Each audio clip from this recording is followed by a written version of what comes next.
The comic book featuring the founders of the Kazakh Khanate, Kerei and Zhanibek, was showcased in Astana. The book about famous historical figures is incredibly popular among young people, and this prompted the author Ilyas Yussupzhanov to present the new project in various cities of the country. The reason for the demand for such graphic stories lies in the accessibility of the format, which makes it easier for the young generation to perceive information. The edition, illustrated with colorful pictures, was published in Kazakh and Russian with the print run of 4,000 copies.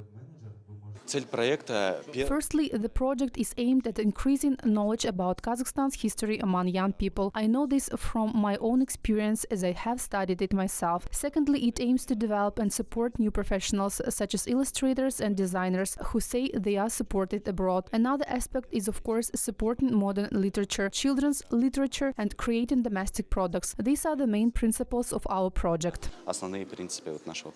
Before embarking on creating the comic book, the young writer thoroughly researched historical facts and archival data under the guidance of domestic scholars. The accuracy of the data, combined with the literary presentation, was highly commended by Sabitov. I've heard about some comic books, but this is the first time I see a comic about Kerei and Zhanibek, and I'd like to get acquainted with it. It is also necessary to produce comics about other periods of the history. I believe it's important to use the comics made in other Turkic-speaking countries as well. Scientists have written a 400-page book about Joshua, but the problem is that ordinary people will not read it, as it's too complicated. One needs to have a very extensive background to understand that book. That's why such projects about the history of Kazakhstan are very important.